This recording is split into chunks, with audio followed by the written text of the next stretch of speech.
Buenos días para todos. Iniciamos entonces nuestra segunda semana.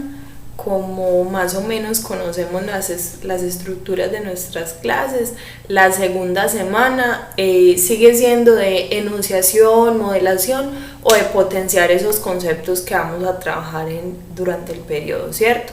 En este caso entonces, como nos está apareciendo allí, es el proceso de hominización. Y ahí nos aparece una imagen que quiero que miremos los elementos que aparecen allí en ese mapa conceptual.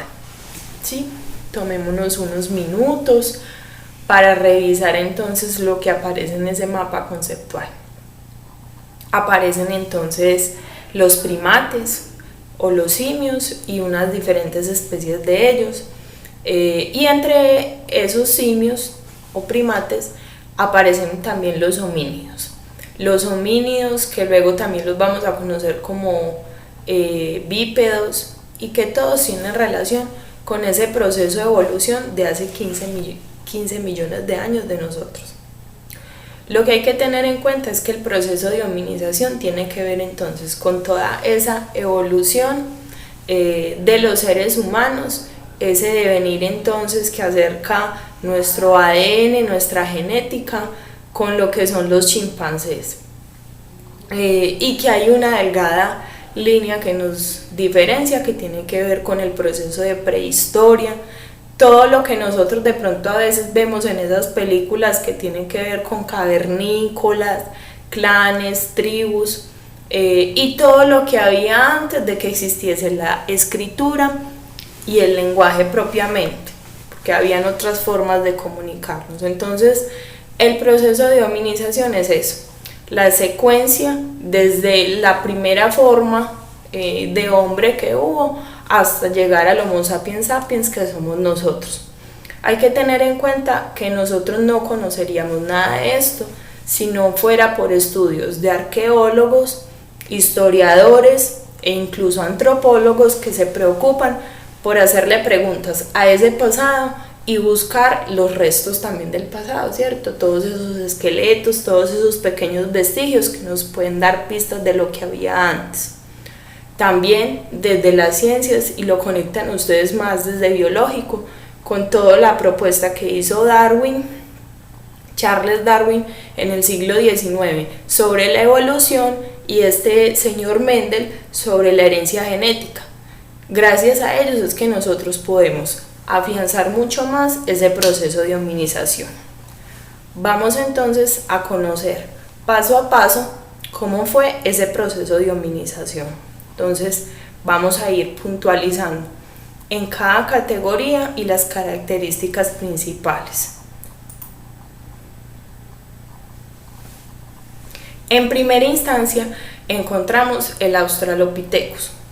Si yo me voy a la imagen y no necesariamente miro toda la descripción, yo veo que es un hombre mucho más cercano físicamente a un chimpancé.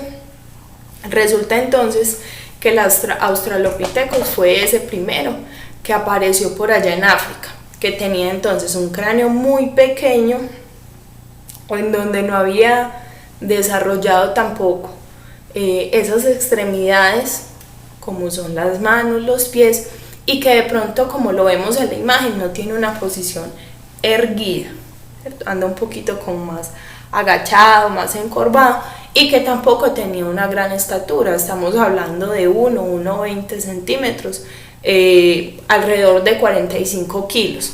Entonces no hay como un desarrollo del lenguaje en este, sino que tiene una forma muy primitiva, que vivía entonces de lo que podía cazar o lo que podía recolectar.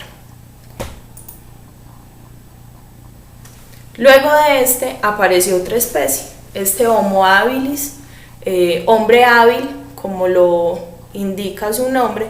Miremos que este ya tiene una posición un poquito más erguida, que entonces las manos ya tienen una forma mucho más definida, y eso le permitió también ser mucho más hábil y ágil en el manejo de lo que le proveía la naturaleza.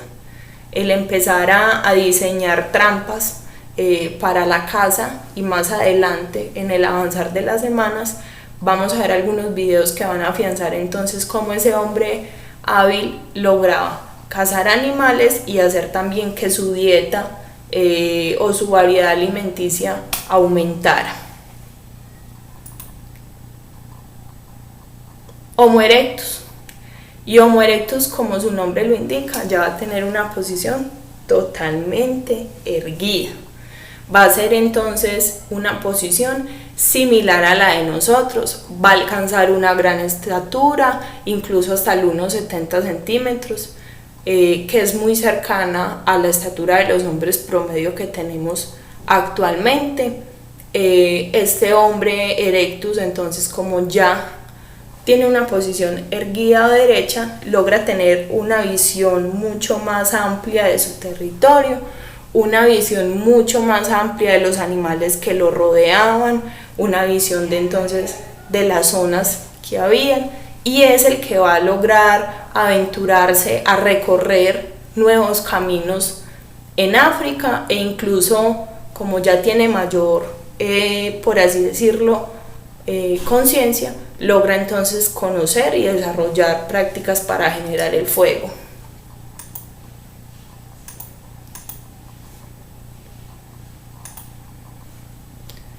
Este es Homo erectus. Volvemos. El Neandertal también es conocido como nombre extinto. Si nosotros empezamos a mirarle las facciones de la cara, esas facciones de la cara nos van a demostrar, por ejemplo, desde el cabello, desde la parte de la mandíbula, la nariz, las manos, mayor cercanía con nosotros. Ese Neandertal va a ser entonces de mucho más fuerte, que se van a organizar entonces ya por clanes definidos, alrededor de 30 personas. Si bien se van a originar en África, ya el otro había logrado tener una visión del territorio, este se va a expandir a otras partes del planeta.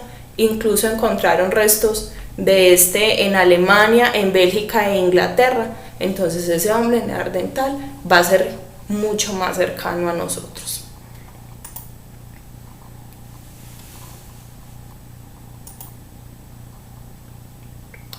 Finalmente, y ahí en la imagen vemos la secuencia de todos, finalmente va a aparecer el Homo sapiens. Así, Homo sapiens, hombre sabio. Y ese hombre sabio ya va a ser mucho más cercano a nosotros, va a evolucionar en el que ya propiamente tiene conexión con nosotros, que va a ser el Homo sapiens sapiens, que ya va a tener un poquito más esa capacidad de pensar. Va a ser entonces ese hombre que vamos a describir ya finalizando esa parte prehistórica o primitiva. Va a ser ese hombre que va a tener mayor conciencia de una familia, de la protección, de lo que significa entonces alimentarse, que no necesariamente tiene que ser a través de la caza y de recolectar productos, sino que va a pensar en lo que sería la agricultura.